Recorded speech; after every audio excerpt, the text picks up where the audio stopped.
Hello, it's still quite early in the growing year here at Homegrown Veg in the United Kingdom, but we've got one or two things on the go and I want to show you them today. One of the things I'm doing this year is I'm growing in fabric bags. This is a first for me. I usually grow in plastic water buckets, but we're having a go with these fabric bags, and I thought that while we were doing that we may as well conduct an experiment of sorts. Which is best, buckets or bags? Now this is only a small sample experiment, if you like, because my garden isn't that big, so perhaps the results won't be that typical, but there will be some results, but not just yet. But what we've got at the moment is we've got some progress, so I want to share this progress with you, and this is my first update of a series: grow vegetables in buckets or bags, which is best. Okay, let's have a look at the potatoes. In this bucket and in this bag we have a single potato growing. It's a potato called celandine. Both potatoes were sown at the same time of year, so these potatoes have been in just less than a month, and they were fast start potatoes. And what do I mean by fast start potatoes? I think I may have one that I can show you. Yep, that's a fast start potato. I'll just take it out of this yogurt pot.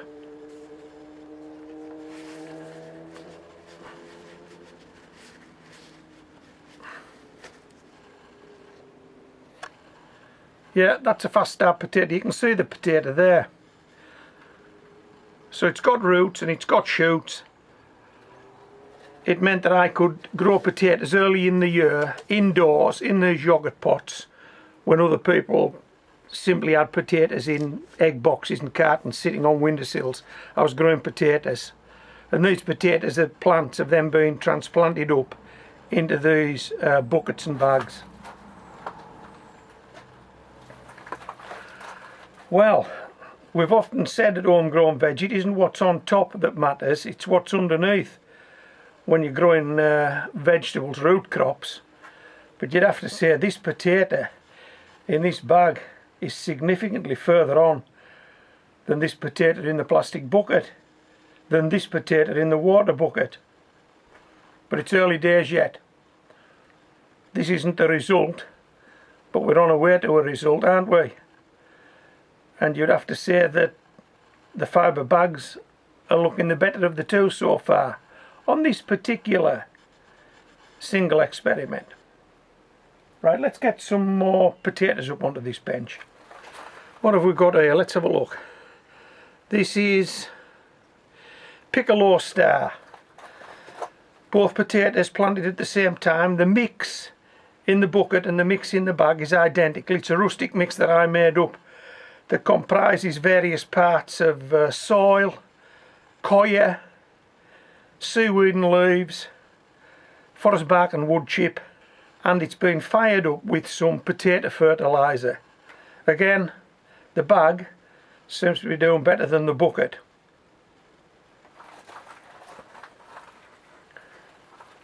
This is a potato called, let me have a look,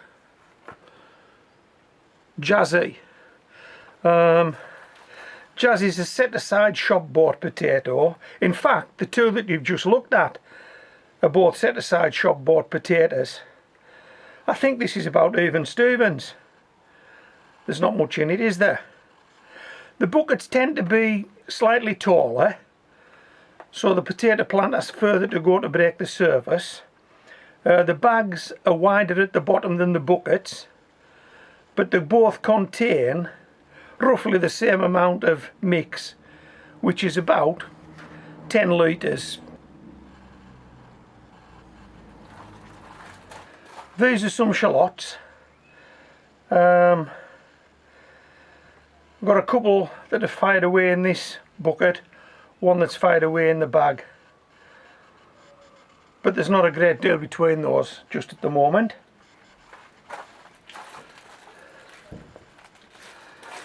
This is nothing to do with that experiment, but it's something I've done several times before over the years. I'm growing this potato in a shopping bag.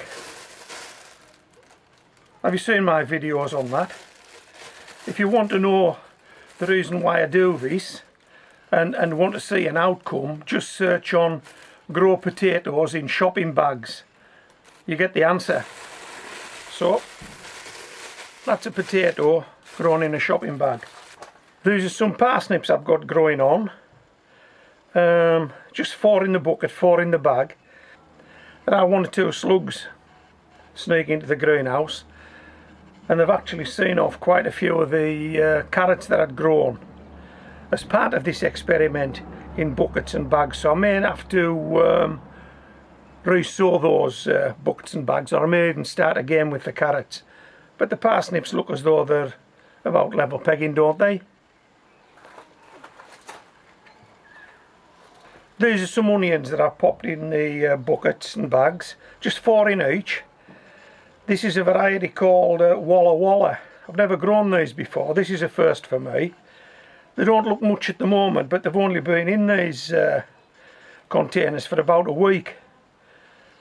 So at the moment, it's survival. Keep them going, and hopefully they're grown to produce big bulb onions. So that's the onion grown from seed. Walla Walla. This is something I'm trying this year. Absolutely, totally nothing to do with growing things in buckets and bags, but everything to do with trying something a bit off the wall. That's growing potatoes in just tea bags. Growing potatoes in just tea bags.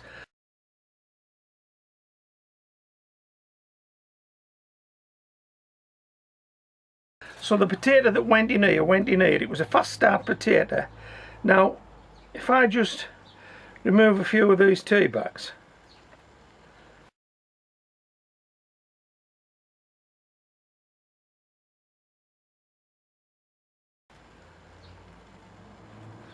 Hey, how about that? How about that? We have a potato plant growing in just tea bags. I don't know if it'll produce anything. It might not. But we'll find out in a few months' time, won't we? If you stick with me, you'll find out in a few months' time. Growing potatoes in tea bags. That's the experiment going on in this bucket. These are the carrots. I've got a no-show in the bucket, and I've got a few carrots in the bag. You can see the slug pellets dotted about. This is what alerted me to slugs in the greenhouse. I'm fairly sure I had more carrots than this in this bag, and they disappeared. Now they're in the greenhouse. What can have taken them? Something took them, and the only thing I can think of is slugs. So I may have to start again with this just to get a result. Anything out of these 2 bags.